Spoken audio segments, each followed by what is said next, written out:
करो। नमस्कार, जय हिंद। मास्टर बाबा हिंदी क्लासेज में सभी विद्यार्थियों का स्वागत है। विभिन्न प्रतियोगी परीक्षाओं में हिंदी के पूछे जाने वाले प्रश्नों पर चर्चा करेंगे, सीखेंगे। बिना विलंब किए हुए चलते हैं प्रश्नों की ओर।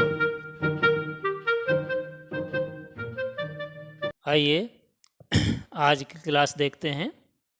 समश्रुत भिन्नार्थक शब्द, अर्थात ऐसे शब्द जो सुनने में लगभग एक जैसे लगते हैं लेकिन उसका अर्थ जो है भिन्न होता है। शब्दों का अर्थ भिन्न भिन्न होता है। ऐसे भी प्रश्न पीईटी परीक्षा में पूछे जाएंगे आपसे। तो आइए आज हम उन पर विधिवत चर्चा करते हैं, सीखते हैं ऐसे कौन कौन से प्रमुख शब्द हैं जो परीक्षाओं में अधिकतर आते हैं। क्वेश्चन नंबर एक पर लिखा हुआ है अभय और उभय। अभय उभय शब्द युग्म का सही अर्थ क्या होगा, क्या है? अभय उभय शब्द युग्म का सही अर्थ क्या है, ये हमको बताना है। देखिए 4 ऑप्शन दिए हुए हैं। पहला है हवा, अग्नि, निर्भय, दोनों, दोनों, निर्भय, भागना और उड़ना। तो देखिए अभय शब्द का अर्थ होता है निर्भय, अर्थात जिसमें भय नहीं है। अभय शब्द का अर्थ होता है निर्भय, है ना। भय में आ उपसर्ग लग गया तो भय रहित अर्थात निर्भय, इसमें निरुपसर्ग लगा, एक ही बात है। फिर उभय का अर्थ होता है दोनों। उभय का अर्थ क्या होता है? दोनों, अर्थात ऑप्शन नंबर 2 बिल्कुल सही होगा जिसमें लिखा हुआ है निर्भय दोनों। यही अर्थ होता है अभय और उभय का। समझ गए? उभय का मतलब दोनों होता है, वो ध्यान से समझिएगा। अगले क्वेश्चन की ओर चलते हैं। क्वेश्चन नंबर 2 पर लिखा हुआ है अली। अली बहुत अच्छा प्रश्न है और ये परीक्षाओं में अक्सर आता है। अली और अली, इनका क्या अर्थ होगा? दर्शन, भौरा, या फिर दमन और दामन, या फिर दसन और दर्शन, या फिर भौरा और सखी। देखिएगा अली का अर्थ होता है भौरा। अली का क्या अर्थ होता है? भौरा। ऑप्शन नंबर 4 पर लिखा है भौरा। और अली का अर्थ होता है सखी। अली का अर्थ क्या होता है? सखी, अर्थात ऑप्शन नंबर 4 बिल्कुल सही है। समझ गए? और ये दसन जो है, दसन दांत को कहते हैं, दर्शन तो देखना वो पता ही है ना। दमन जो है वो दबाना होता है। दमन का अर्थ क्या होता है? दबाना। दमन का अर्थ दबाना, किसी चीज़ का दमन करना, दबाना, उस पर कब्जा कर लेना। और दामन का अर्थ होता है आंचल। दामन का अर्थ क्या होता है? आंचल। तो ये हुए नहीं। दर्शन, भौरा ये भी नहीं हुआ। ऑप्शन नंबर 4 बिल्कुल सही है। अली, भौरा और अली सखी हो गया। समझ गए? एक बहुत अच्छी कविता है, मुझे ध्यान आ रही है, सुनिएगा ज़रा 1 मिनट। अली आन कपोलन पै अटको हटको छलिया अली बाबरे को। एक जो प्रेसी है या गोपी कह लीजिए, वो मधुबन में इधर उधर टहल रही है। और क्यों टहल रही है अभी इसी में आपको आगे मालूम पड़ेगा।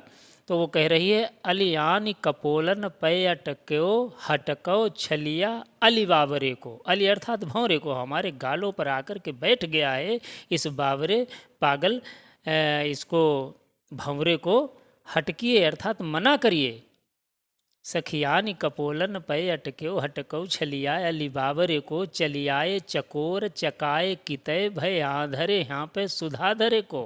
ये चकोर पक्षी पता नहीं क्यों यहाँ चले आ रहे हैं। यहाँ चंद्रमा नहीं है, अर्थात हमारे मुखमंडल को ये चांद समझ रहे हैं, इसलिए चकोर पक्षी कहा जाता है कि जब चंद्रोदय होता है तो चंद्रमा की तरफ ही वो देखता रहता है। और चंद्रमा जब धीरे धीरे जिधर को जाता है उधर ही को वो देखता रहता है। चकोर पक्षी की ये खास बात होती है। समझ गए? भाई आंधरे यहाँ पे सुधाधरे को नय श्री बिहगेश जो पन्नग हैं पल्यो जो प्रमथाधिप के गरे को। श्री बिहगेश अर्थात मोर, पक्षियों में जो श्रेष्ठ गरुण। ये गरुण ये यहाँ क्यों आ रहे हो सब लोग? यहाँ ये पन्नग अर्थात सांप नहीं है जो प्रमथाधिप अर्थात शिव शंकर जी के गले में जो सांप पड़े रहते हैं वो सांप नहीं है, ये हमारे बाल हैं, हमारी चोटी है ये। प्रमथाधिप के गरे को अरे कीर यहाँ फल बिंब को ना, अरे कीर यहाँ फल बिंब को ना, हम कुंज में खोजती सांवरे को। अर्थात ये तोते यहाँ सब, ये तोता आ रहे हैं, सुआ आ रहे हैं, इनको मना करिए। ये कुंदरू के बिंब फल अर्थात कुंदरू, कुंदरू होता है परवल की तरह, जैसे परवल होता है उस तरीके से एक फल होता है कुंदरू का। ये कुंदरू के फल नहीं हैं, कुंदरू का फल पककर एकदम लाल सुर्ख हो जाता है, ये हमारे लाल लाल होंठ हैं। ये तोते जो हैं कुंदरू समझकर आ रहे हैं। यहाँ फल बिंब को ना, हम कुंज में खोजती सांवरे को। बहुत अच्छी कविता है। तो यहाँ पर अली का मतलब है भौरा और अली का अर्थ है सखी। अगले क्वेश्चन की ओर देखते हैं। Question number 3। क्वेश्चन नंबर 3 पर लिखा हुआ है दिन दीन। क्या लिखा हुआ है? दिन और दीन शब्द युग्म का सही अर्थ बताइए। क्या होगा? दिवस और गरीब, दोपहर और गरीब, सुबह और देना, गरीब और दिवस। देखिए दिन का अर्थ होता है दिवस, आप सब लोग जानते हैं। पहले एक शब्द देखिए, इसमें सही ढूंढने का एक तरीका भी है, आपको हम बताएं। एक तरीका ये है, या यूँ कह लीजिए एक ट्रिक है। पहला शब्द है दिन। अगर पहले का आपको अर्थ मालूम है तो पहली पंक्ति में पहला देखिए, दिन का मतलब होता है दिवस, दिन। तो देखिए यहाँ पर नीचे लिखा है गरीब, इसका मतलब ये बिल्कुल होगा ही नहीं। यहाँ गरीब लिखा है तो ये हो ही नहीं सकता। यहाँ सुबह लिखा है, ये हो ही नहीं सकता। दोपहर लिखा है, ये हो ही नहीं सकता। दिवस लिखा है, ये दिन का मतलब दिवस अर्थात ये बिल्कुल सही होगा। और दिन का मतलब होता है गरीब, दिवस और गरीब बिल्कुल यही सही होगा। ये सबसे सरल तरीका है शब्द युग्म का अर्थ पहचानने का। उम्मीद है आप लोगों ने समझ लिया होगा। अगले क्वेश्चन की ओर चलते हैं। Question number 4। अनिल और अनल का शुद्ध अर्थ वाला विकल्प चुनिए। अनिल और अनल, अब हम सीधे वही ट्रिक लगाएंगे। अनिल का मतलब होता है हवा। अनिल का मतलब क्या होता है? हवा। तो इसमें देखिए हवा कहाँ लिखा है? आग पहले में लिखा है, फिर है वायु यहाँ लिखा है, फिर जंगल और आग। तो ये ऑप्शन नंबर 2 यहाँ पर हमको मिल रहा है।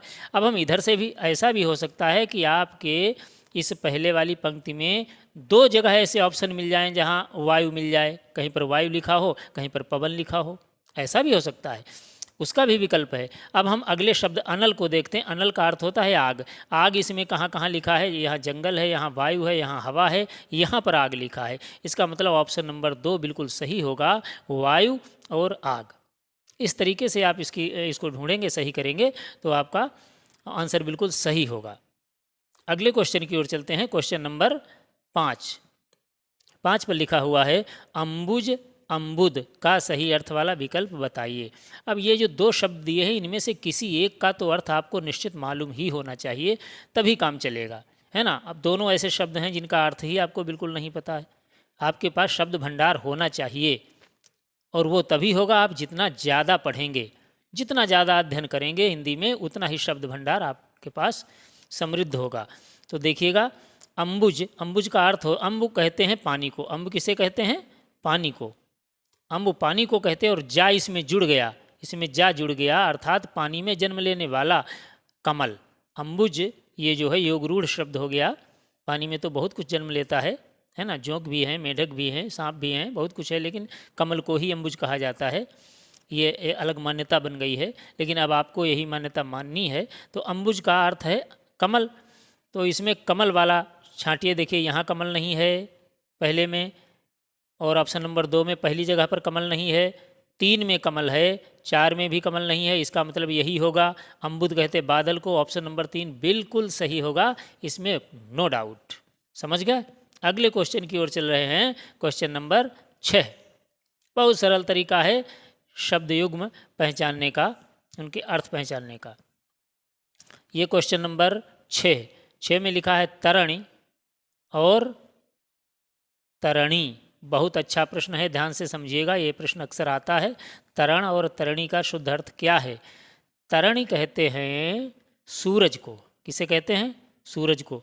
अब देखिए यहाँ पर सूरज लिखा है ऑप्शन नंबर 1 में, और 2 में भी लिखा है सूर्य, और इनमें तो सूर्य पहले नहीं लिखा है। इसका मतलब ये दोनों खारिज हो गए, या ये विकल्प से हमारे गायब हो गए।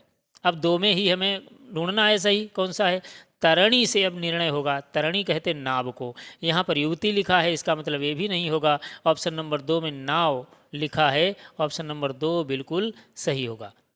तरणी और तरणी, समझ गए? ये एक तरीका है ढूंढने का, और इससे शीघ्रता हो जाती है, आपका समय बचेगा। एक चीज़ यहाँ पर और ध्यान से समझ लीजिएगा, एक शब्द होता है तरुणी। क्या होता है? तरुणी। तरुणी कहते हैं युवती को। तरुणी किसे कहते हैं? युवती को। ये भी पूछा जा सकता है, तरण तरुणी आ जाए या तरणी तरुणी आ जाए। समझ गए?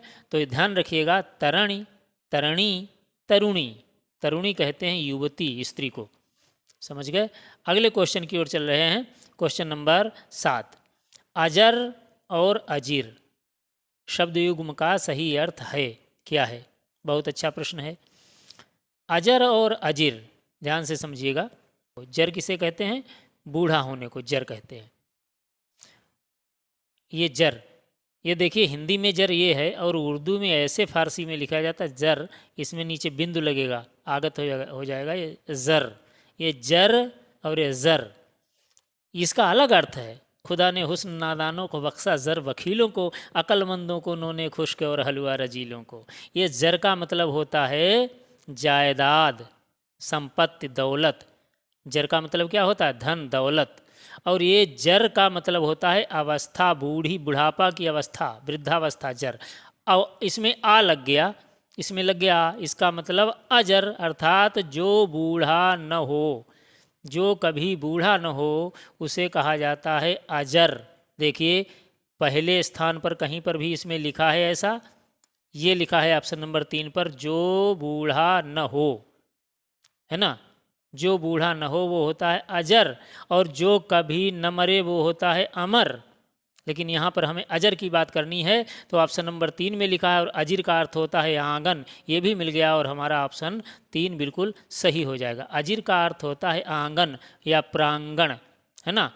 प्रांगण, ये अंगण, आंगन उसी से बना। मंगल भवन अमंगलहारी, द्रवहु सो दशरथ अजीर बिहारी। अर्थात दशरथ के आंगन में खेलने वाले वे श्री रामचंद्र जी मुझ पर प्रसन्न हों, खुश हों, द्रवित हों, ये अर्थ है।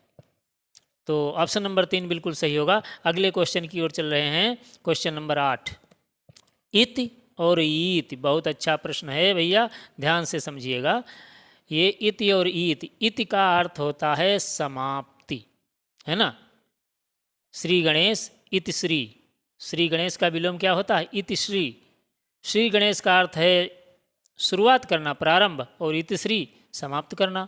तो इति का अर्थ होता है समाप्ति या समाप्त करना, ये लिखा है ऑप्शन नंबर 1 पर। और ईति का अर्थ होता है बाधा, अड़चन या विपत्ति। ईति का अर्थ होता है विपत्ति, बाधा, अड़चन, ये भी होता है विपत्ति। समझ गए?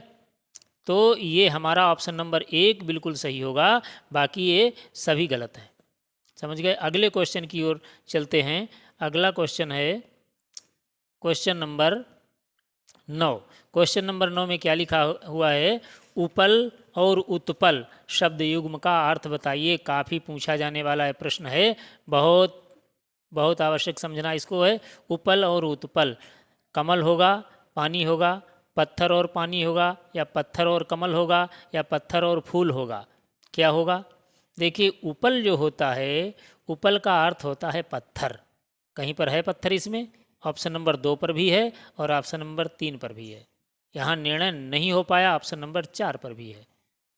समझ गए? नहीं निर्णय हुआ, अब हमको दूसरे शब्द का सहारा लेना पड़ेगा। दूसरा है उत्पल। उत्पल का अर्थ होता है कमल।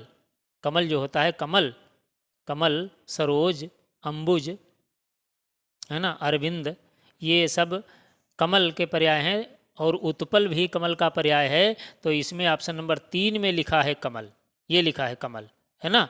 ऑप्शन नंबर 3 बिल्कुल सही होगा, पत्थर और कमल। उपल कहते हैं पत्थर को और उत्पल कहते हैं कमल को। ऑप्शन नंबर 3 बिल्कुल सही होगा। अगले क्वेश्चन की ओर चलते हैं। Question number 10, cousin, cousin. बहुत अच्छा है, कुजन और कूजन, क्या होगा इसका अर्थ भैया? कुजन, कूजन टीजीटी यूपी बीएड में पूछा गया प्रश्न है ये। जन का मतलब होता है व्यक्ति, है ना, जन, मानव, और कुजन और सुजन, है ना, कु उपसर्ग लग गया, अर्थात गलत जन, गलत व्यक्ति। यहाँ पर लिखा है दुष्ट और यहाँ भी दुष्ट। इन्हीं में से उत्तर हमारा होगा 100%, कोई डाउट नहीं। कूजन का अर्थ होता है जब चिड़िया चहचहाती हैं, चिड़ियों का चहचहाना जो होता है, चिड़ियों का बोलना, है ना, चहचहाहट उनकी जो होती है उसे कूजन कहते हैं। ये लिखा है ऑप्शन नंबर 2 पर, पक्षियों का चहचहाना। ऑप्शन नंबर 2 हमारा बिल्कुल सही होगा। कूजन का मतलब दुष्ट और कूजन का अर्थ है पक्षियों का चहचहाना। यहाँ पर ऑप्शन नंबर 4 में हाथी लिखा था, इसलिए गलत हो गया। समझ गए। अगले क्वेश्चन की ओर चलते हैं। Question number 11। चतुष्पथ और चतुष्पद शब्द युग्म का अर्थ है। चतुष्पथ और चतुष्पद, बहुत अच्छा है। क्या होगा? देखिए यहाँ पर पथ पहले वाले में है पथ, ऐसे समझिए, और दूसरे वाले में है पद। पथ का अर्थ होता है रास्ता। पथ का क्या अर्थ होता है? रास्ता। और पद का अर्थ होता है पैर। चतुष अर्थात चार, चार पैर, चार रास्ता, ये पहले वाले का मतलब है चार रास्ता। और चार रास्ता जहाँ होते उसको कहते हैं चौराहा, ऐसे है ना, चौराहा। और चतुष्पद का मतलब चार पैर वाला। चतुष्पथ का मतलब है चौराहा, चतुष्पथ और चतुष्पद चार पैर वाला। तो देखिए इसमें कहाँ पर है? ये चौराहा लिखा ऑप्शन नंबर 2 पर और ऑप्शन नंबर 4 पर लिखा है, लेकिन चार पैरों वाला लिखा है ऑप्शन नंबर 2 पर, अर्थात ऑप्शन नंबर 2 बिल्कुल सही होगा। दूसरा विकल्प चौराहा और चार पैरों वाला, इसे कहते हैं चतुष्पथ और चतुष्पद। उम्मीद है आप लोगों ने समझ लिया होगा। अगले क्वेश्चन की ओर चलते हैं। Question number 12। स्रोत और स्त्रोत के लिए सही विकल्प है। बहुत ध्यान से समझिएगा, बहुत अच्छा प्रश्न है। अगर परीक्षा स्तर जरा भी कठिन करना है तो प्रश्न ऐसा आ सकता है, स्रोत और स्त्रोत। स्रोत ऐसे लिखा जाएगा, ऐसे, है ना, ये सा में ऐसे रा, जो सा और रा, यहाँ पर रा पूरा है, सा आधा है, स्रोत हो गया। और ये स्त्रोत ऐसे त्रा बन करके ऐसे, ये स्त्रोत का मतलब होता है मंत्र या स्तुति करना। तो ये लिखा है ऑप्शन नंबर 3 पर, स्तुति स्रोत। और स्रोत का मतलब होता है उद्गम, अर्थात किसी चीज़ की उत्पत्ति जहाँ से होती वो स्रोत कहा जाता है। चाहे वो पानी का स्रोत हो, या कहते हैं आपकी आमदनी का स्रोत क्या है ना, आपके पैसे आने का स्रोत क्या है। समझ गए। स्रोत का मतलब उद्गम और स्त्रोत का मतलब स्तुति करना, वंदना करना। ये ऑप्शन नंबर 3 बिल्कुल सही होगा, बाकी सभी गलत हैं। समझ गए। अगले क्वेश्चन की ओर चलते हैं। Question number 13। क्वेश्चन नंबर 13 पर लिखा है कृत कृति। कृत और कृति का अर्थ बताइए। कृत और कृति, देखिएगा बहुत अच्छा प्रश्न है। कृत कहते हैं जो वस्तु खरीदी हुई हो। यदि किसी वस्तु, क्रय विक्रय, समझ रहे हो, क्रय से ही ये कृत बना है। एक शब्द होता है क्रय, खरीदना, और विक्रय, बेचना। क्रय से ही ये कृत बना है, ये कृत। तो कृत का मतलब हुआ खरीदा हुआ, और कृति का मतलब हुआ रचना, कोई कृति, कोई पुस्तक। ये रामधारी सिंह दिनकर की कृति है, ये गोस्वामी तुलसीदास की कृति है, ये किसकी कृति है ना। तो कृति का मतलब रचना, और कृत का मतलब खरीदा हुआ। ऑप्शन नंबर 1 बिल्कुल सही होगा, बाकी सभी प्रश्न के अनुसार गलत उत्तर है। अगले क्वेश्चन की ओर चल रहे हैं। अगला क्वेश्चन है हस्त और हस्ती। काफ़ी बार ये आता है प्रश्न, हस्त और हस्ती। समझिएगा ढंग से। शब्द युग्म का सही अर्थ बताइए। हाथी और घोड़ा होगा, या हाथी हाथ और हाथी होगा, या हाथी और हाथ होगा, या आक्रमण और हाथी होगा? क्या होगा? सोचिए 2 सेकंड। बहुत अच्छा प्रश्न है। देखिए, हस्त का मतलब होता है, हस्त का अर्थ होता है हाथ। हस्त का क्या अर्थ होता है? हाथ। ऑप्शन नंबर 2 पर लिखा है। और हस्ती का अर्थ होता है हाथी। हस्ती का क्या अर्थ होता है? हाथी। तो यहाँ पर हमारा ऑप्शन नंबर 2 बिल्कुल सही होगा। समझ गए। अगले क्वेश्चन की ओर चलते हैं। क्वेश्चन नंबर 15 पर लिखा है अभिज्ञ और अनभिज्ञ। बहुत अच्छा प्रश्न है। अभिज्ञ और अनभिज्ञ का के लिए सही विकल्प बताइए। क्या होगा? मूर्ख, और जानकार, या विशेषज्ञ और अनजान, या उचित और अनुचित, या अनजान और मूर्ख। क्या इसका अर्थ होगा? ऑप्शन नंबर 2 पर लिखा है विशेषज्ञ और अनजान, यही इसका जवाब होगा। अब ज़रा इसको समझ लीजिए क्या होता है। ये बहुत ज़्यादा आने वाला प्रश्न है, ये शब्द है अभिज्ञ और अनभिज्ञ, और बहुत ज़्यादा आपको कन्फ्यूजन पैदा करने वाला है। ढंग से समझ लीजिएगा, बिल्कुल डाउट ख़त्म यहाँ से हो जाएंगे। देखिए, एक शब्द है ज्ञा। ज्ञा वर्ण तो है, लेकिन ये अपने में पूरा एक शब्द भी माना जाता है। ज्ञा का अर्थ होता है जानना या ज्ञान, समझ गए। और अभि का, अभि इसमें उपसर्ग लगा। अभि का मतलब होता है अच्छी तरह या विधिवत। विधिवत जानने वाला, विधिवत जानने वाला, किसी विषय को, किसी वस्तु को, किसी बारे में विधिवत जिसे ज्ञान है उसे कहा जाता है विशेषज्ञ। क्या कहा जाएगा? विशेषज्ञ। ऑप्शन नंबर 2 पर लिखा है विशेषज्ञ। और अब यहाँ पर समझिएगा, ये अनभिज्ञ कैसे बना है? ये अन है उपसर्ग, ऐसे अनुपसर्ग, और इसमें जुड़ गया ये अभिज्ञ, यही ऊपर वाला जो अभी लिखा अभिज्ञ, यही हम लिख रहे हैं अभिज्ञ। अभिज्ञ जो है, ये ना जो है ना हल वाला, हलंत अर्थात आधा ना, ये इनकी संधि हो जाएगी। ये जो आ है इसमें आ जाएगा, है ना, ये इसमें आ जाएगा, तो शब्द ये ना पूरा हो जाएगा और शब्द बनेगा अनभिज्ञ। क्या बनेगा? अनभिज्ञ। ये आ इसीलिए गायब हो गया है, आ जो है इसमें समाहित हो गया, आपस में संधि होकर के, तो हो गया अनभिज्ञ। अनभिज्ञ का मतलब जो अनजान है, जिसे जानकारी नहीं है, समझ गए। ये अनजान लिखा हुआ, ऑप्शन नंबर 2 बिल्कुल सही होगा, समझ गए। एक शब्द होता, आपने देखा होगा कई जगह लिखा हुआ भिज्ञ। भिज्ञ कोई शब्द नहीं होता है, आप लोग विधिवत समझ लीजिए, ये भिज्ञ कोई शब्द होता ही नहीं है, ये सब गड़बड़ चल रहा। भिज्ञ कोई शब्द नहीं, शब्द होता है अभिज्ञ और विज्ञ, अज्ञ, अनभिज्ञ, ये हो सकता है। विज्ञ अगर आ जाए, विज्ञ ऐसे विज्ञ, तो इसका अज्ञ भी हो सकता है, विलोम। अज्ञ मतलब जिसे कुछ नहीं मालूम, विज्ञ जिसे विधिवत मालूम। जो अभिज्ञ है, अभिज्ञ वाला ही अर्थ विज्ञ भी देता है, समझ गए।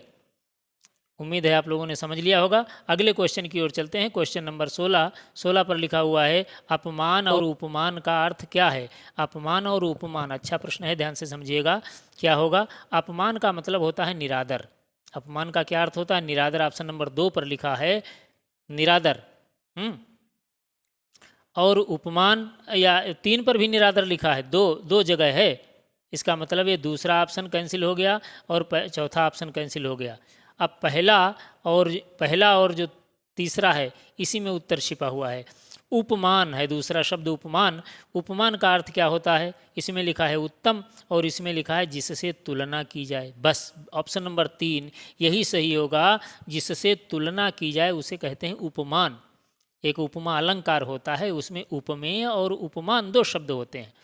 उपमेय जिसकी तुलना की जाए, उपमेय जिसकी तुलना की जाए, और उपमान जिससे तुलना की जाए। जैसे हरिपद कोमल कमल से, हरि के, भगवान के या विष्णु के पद पैर कोमल कैसे हैं? कमल से, कमल की तरह कोमल हैं। तो यहाँ पर कमल उपमान हो गया और विष्णु के जो पैर भगवान के हैं वो पैर हो गए उपमेय। तो उपमान कमल हुआ, कमल से तुलना की गई ना, तो जिससे तुलना की जाए, ऑप्शन नंबर 3 में लिखा है जिससे तुलना की जाए उसे कहते हैं उपमान। और अपमान का अर्थ हुआ निरादर। ऑप्शन नंबर 3 बिल्कुल सही होगा। अगले क्वेश्चन की ओर चलते हैं। क्वेश्चन नंबर 17, कुल और कूल शब्द युग्म का सही अर्थ क्या है? महत्वपूर्ण शब्द है, मोस्ट है, ध्यान से समझिएगा। कुल और कूल, देखिए कूल वो कूल नहीं है, कूल वाला कूल, कूलर वाला वो नहीं, अंग्रेजी यहाँ पर है, आप हिंदी अध्ययन कर रहे हैं। तो कुल का अर्थ होता है, क्या होता है? ऑप्शन नंबर जो है उनकी पहली पंक्ति में देखिए, यहाँ पर देखिए कहीं पर कुल का अर्थ है। कुल का अर्थ पूरा, वंश, किनारा और केवल। अगर आप पूरा से अर्थ लगाते हैं तो पहली बात अर्थ सटीक नहीं है, दूसरी बात कूल जो है वो ठंडा अंग्रेजी वाले, ये इससे मतलब नहीं है, ये गलत हो जाएगा। कुल का अर्थ होता है वंश, ऑप्शन नंबर 2। और कूल का मतलब होता है किनारा। कूल का अर्थ क्या होता है? किनारा, किनारा, तट। तो ये हो गया ऑप्शन नंबर 2 बिल्कुल सही होगा, वंश और किनारा, कुल और कूल। अगले क्वेश्चन की ओर, क्वेश्चन नंबर 18, प्रसाद और प्रासाद। प्रसाद प्रासाद का अर्थ वाला विकल्प बताइए। अच्छा प्रश्न है। प्रसाद किसे कहते हैं और प्रासाद किसे कहते हैं? देखिए, प्रसाद, अब आप यहाँ पर प्रसाद ढूंढेंगे, अर्थ ये हमारा दिमाग वहीं जाएगा, कोई पूजा पाठ वगैरह होता है अनुष्ठान, तो उसमें प्रसाद बांटा जाता है बाद में, है ना। तो हम प्रसाद को वही समझते हैं कि कोई चीज़ खाने पीने वाली, कोई वस्तु, फल वगैरह है, वो सब दिए जाते हैं। लेकिन उसका, प्रसाद का शाब्दिक अर्थ होता है कृपा। ये भगवान की कृपा बांटी जाती है। उनका भोग लगाने के बाद में जो प्रसाद दिया जाता है, अर्थ वो कृपा रूप उसका समझा जाता है। कृपा अर्थ होता है प्रसाद का। और प्रासाद का अर्थ होता है बिल्डिंग, महल, मकान, भवन। ये जो है भवन लिखा है, इसे प्रासाद कहते हैं। समझ गए? तो ये ऑप्शन नंबर 3 बिल्कुल सही होगा, कृपा और भवन। ये होगा प्रसाद और प्रासाद, बहुत थोड़ा अंतर है। अगले क्वेश्चन की ओर चलते हैं, क्वेश्चन नंबर 19, मात्र और मातृ। बहुत अच्छा प्रश्न है। मात्र और मातृ, ढंग से समझिएगा इसका क्या अर्थ होता है।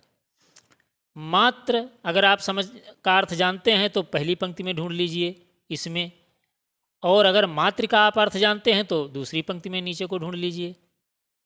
एक का अर्थ मालूम होना चाहिए, है ना। तो जैसे मात्र, मात्र का मतलब होता है केवल। आप बैंक में जाते हैं ना, वाउचर भरते हैं पैसा निकालने के लिए, विड्रा करने के लिए, तो उसमें लिखते हैं 5,000 रुपये मात्र, ओनली लिखा जाता है, हैं। ये ओनली वही है मात्र। मात्र तो ओनली केवल हो गया, केवल, केवल, बाकी किसी ऑप्शन में है नहीं। और मातृ का अर्थ होता है माँ, माता, ये लिखा है। दोनों मिले इसमें, ऑप्शन नंबर 2 बिल्कुल सही होगा हमारा। अगले क्वेश्चन की ओर चलते हैं, क्वेश्चन नंबर 20, चिर और चीर का अर्थ निम्नलिखित में कौन सा है? अच्छा प्रश्न है भैया, ध्यान से समझिएगा। चिर और चीर, है ना। चिर और चीर का क्या अर्थ होगा? देखिए, चिर कहते हैं दीर्घकालिक, कोई दीर्घकालिक जो समय होता है उसके लिए चिर का, चिरकाल। चिर का मतलब होता है अधिक समय तक। चिर का मतलब क्या होता है? अधिक समय तक, ये चिर का अर्थ होता है, लंबा समय। चिर का मतलब क्या हुआ? लंबा समय, अर्थात ज़्यादा समय, लंबे समय तक कोई चीज़ रहती है वो चिरकाल, चिरकाल तक या चिरकालीन, चिरकालिक कही जाती है।